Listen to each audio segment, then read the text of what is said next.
शेतकरी हा या भारत देशाचा कणा म्हणून संबोधलं जातं. लातूर जिल्ह्यामधील शिरूर आनंदपाळ म्हणून गाव आहे. तर या ठिकाणी शेतकऱ्यांचा आक्रोश मोर्चा खूप मोठ्या संख्येने या ठिकाणी निघालेला आपणाला या ठिकाणी दिसत आहे. आणि याचे कारणही असे आहेत की या ठिकाणी हे सगळी सिस्टीम करप्ट झालेली आहे.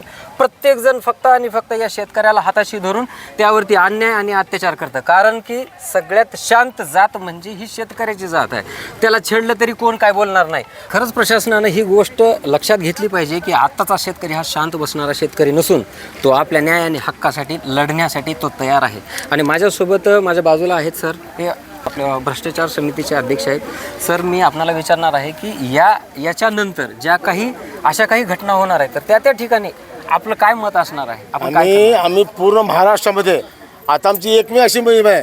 तलाठी, ग्रामसेवक, गिरदावर, लाईनमन, डॉक्टर, शिक्षक, कृषी पर्यवेक्षक या लोकांनी गेल्या मार्च महिन्यामध्ये माझं घर सज्जामध्ये आहे अशा प्रकारचं खोटं रेकॉर्ड तयार करून जवळपास 3000 कोटी रुपये सरकारचे काढलेले आहेत. आणि आता आम्ही तहसीलदार, SDM, कलेक्टर यांना फॉलोअप करून ज्या लोकांनी सरकारची फसवणूक केलेली आहे, खोटं घरभाडं घेतलेलं आहे, यांच्या विरोधात फसवणुकीचे 420 गुन्हे दाखल करा अशा प्रकारचं आमचं मागणं आहे.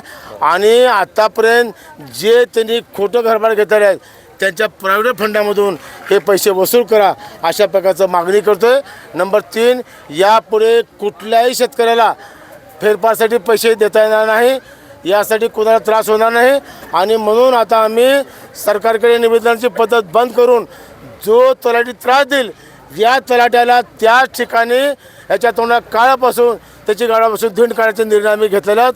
आणि शहरामध्ये जे बेकायदेशीर जे त्याचे तलाठी कार्यालय आहेत ते कार्यालय आम्ही बंद करणार, हे बंद करणार, आम्ही बंद करणार, ते उद्ध्वस्त करून फेकून देणार सगळे. That's all. माझ्यासोबत आहेत आपले रयत क्रांती संघटनाचे पदाधिकारी आहेत. आपण त्यांना विचारणार आहोत, अध्यक्ष आहेत. आपण सरांना विचारणार आहोत की बाबा हे जे काही अन्याय आणि अत्याचार या शेतकऱ्यांबद्दल देश शेतकऱ्यांवरती करत आहेत तर त्याच्यावरती तुमचं काय म्हणणं आहे? सर नमस्कार. नमस्कार. आपलं काय नाव? शिवाजी समर्थ पेटे, रयत क्रांती संघटनाचा कार्यकर्ता. माझी अनेक वर्षापासून मी तालुक्यामध्ये जिल्ह्यामध्ये काम करतो. ज्या वेळेस शेतकऱ्यावर अन्याय होईल किंवा सर्वसामान्य माणसावर त्यावेळेस आम्ही त्यांच्या मदतीसाठी तत्पर तयार असतो. आणि ही जी फेर झाला चुकीचा तो अमर 1 वर्षापासून म्हणजे ह्या प्रकरणामध्ये उपोषण आंदोलन करत आहे. बरोबर. आणि न्यायालयानं आदेश देऊन सुद्धा हे भ्रष्ट पैसे घेतलेले कर्मचारी सगळे भ्रष्ट कर्मचाऱ्यामुळं न्यायालयाचा सुद्धा आदेश न मानता त्या तलाट्याला पाठीशी घालत आहेत. त्याच्यामुळं ह्या जनआक्रोश मोर्चाचं नियोजन केलं आणि अनेक सामान्य माणसाला त्रास झाला म्हणून ही सगळा आक्रोश दिसतोय त्याच्यात. बरोबर.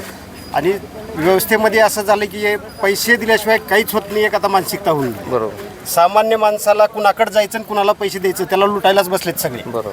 त्याच्यामुळे ही व्यवस्था कुठं तर सुधारली पाहिजे. आता ह्या मोर्चातून प्रशासनानं कुठं तर धडा घ्यावा ही अपेक्षा आहे ह्याच्यामध्ये. नाही घेतला तर ह्याच्यानंतर युवा पिढी ह्याच्यामध्ये भाग घेईल आणि तीव्र आंदोलनं करतील आणि प्रशासनाला सोळकी पोळ करून सोडतील. नमस्कार, मी अमर संजय वेंजने, राहणार शिरानपाळीतील एक अल्पभूधारक शेतकरी आहे.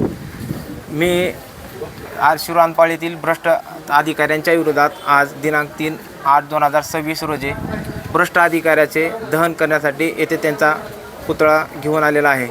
माझ्यावर मोजे शिरानपाळीतील भ्रष्ट तलाठी RS पाटील यांनी कोर्टाचा निकाल असताना जवळपास 25 वर्षाखाल्या खरेदी खताचा फेर करून अन्याय केलेला आहे. मी त्या अन्यायाविरुद्ध 1 वर्ष झालं लढत आहे. मी आजपर्यंत 16 उपोषणं केली. कलेक्टर ऑफिसला जाऊन कलेक्टर साहेबाला 100 वेळेस निवेदन दिले तरी मला अजून कसलीच न्याय भेटली नाही. त्याच्यामुळे मी हा आक्रोश मोर्चा घेऊन तहसील कार्यालयाकडे आलेला आहे. मी तहसीलदार साहेबाला विनंती करतो की साहेब माझ्यावर झालेला अन्याय तात्काळ दूर करावा. मी 1 वर्षाचा संघर्ष करूनसुद्धा मला अजून कसलीच न्याय भेटली नाही. ह्या महसूल प्रशासनाला लढण्याची माझी हिंमत नाही. त्यामुळे महसूल प्रशासनातील अधिकारी हे पैसे घेऊन एकमेकाची जमीन माझ्या परस्परे शिरानपाळीतील सावकार अनिल गुरुनाथ देवगरे याच्या नावावर मी न विकता माझ्या परस्परे 3 गुंठे जमीन केली आहे. त्यासाठी मी संघर्ष केलो, अजून मला न्याय भेटला नाही.